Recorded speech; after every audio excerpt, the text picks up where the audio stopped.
Story time. Lava lamp, 4 speed, all that good stuff. Okay, um, story time today. I'm going to tell you a story about, we'll call him Dan. And Ron and Steve and Bob, Don, and Old Man Jack. Those guys. I'm going to tell you a story about the shop I worked in with them. See.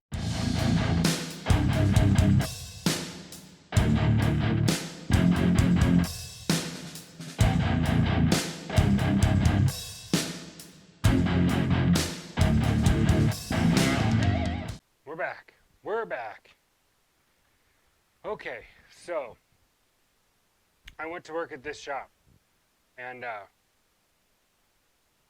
so the guy that ran it was Ron, and Bob was like my service writer, I guess.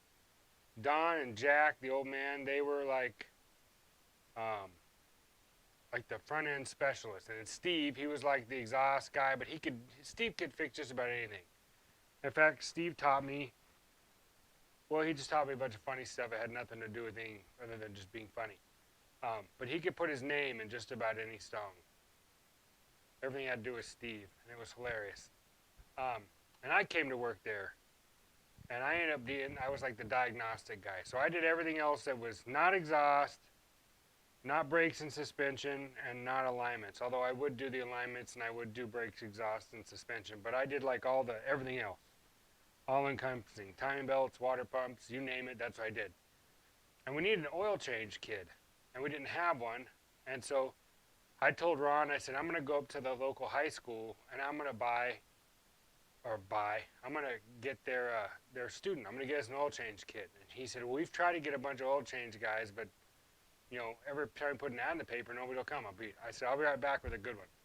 So he gave me the day off, and I left, and I went to the local high school. And at this point, the high schools all like pulled together and had this like auto shop building, I guess like technology or technological arts or something like that. I don't know what it's called, but anyway, they had this auto shop program. So I walked in there and I was in my work uniform, and I asked the lady at the front desk. I said, "Who's your best auto shop student?" And she said, "Oh, it's this kid." And I said, "Well, where is he?" And she said, "Well, what do you want him for?" I said, "Well, I want to hire him." And she said, "Well, he already has a job, but we have another student, and his name is Dan, and you're welcome to um, go meet him." And I said, "Okay." And she told me what classroom he was in. He was taking finals, I think. And so I rolled into the classroom, and the teacher was there, and I asked the instructor.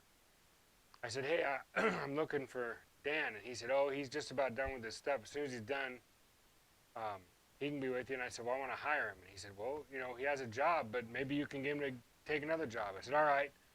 So the kid's done, and he comes over, and I said, "Show me your car." He kind of looked at me, and I said, "I want to hire you, but I want to see your car first." And we walk out in the parking lot, and this is he's a tall, you know, just normal dude, high school kid.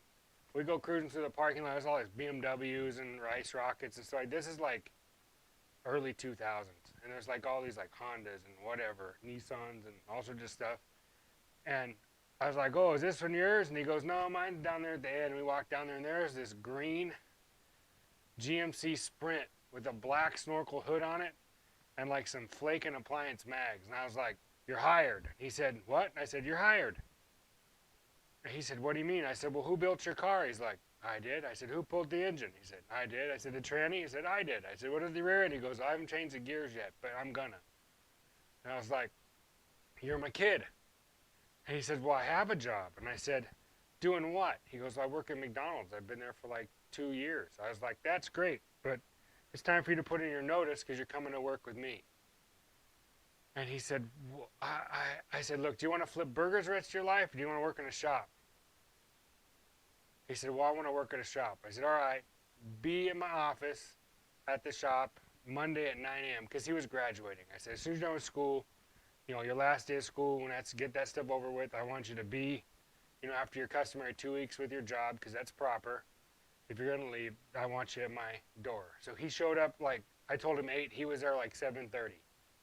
Like, all right. So then he walked in, and I introduced him to Ron. I was like, "This is our new oil change kid, Dan." And he's like, Okay. So he just kind of set him up, and that was it. No interview process. It was done. So Dan went to work for us for a while, and he was great. I said, you follow that old man around. When you're not changing oil, you follow this old man Jack around, and you pay attention to everything he does. I said, because you'll learn more in this shop from everybody in this shop than you will in all of your school. I said, it's great that you took it and you passed and you got all these really good grades in school, but that's just book knowledge. This is like the difference between reading and understanding something versus actually knowing it. Like if you describe water being wet to somebody or grab them with a garden hose and spray them down. Now they can also have the knowledge of the description of it, but they also have the experience. And I said, and that's what you need. So he worked there for years. And I think he left and went to UTI. You know, everybody was sad to see him leave, but it was a really good step up. He got accepted to UTI, went to UTI. Maybe it was Wyotech. He went to one of the big schools. Then he ended up working for a NASCAR team or maybe a Winston Cup team or something like that. But that's what he does. Works for their garage or something down in California. But the guys at the shop still hear from him every now and then. Good kid. It was really fun. But yeah, it was a great time. I have more stories about Dan in that shop. But that's it for now. I'll see you guys next time. Oh yeah, and the pipes, almost all the way done. I have about this much of a section of and the tips to put on. And then the next time you see this car, hopefully we'll be doing something else, maybe something cooler.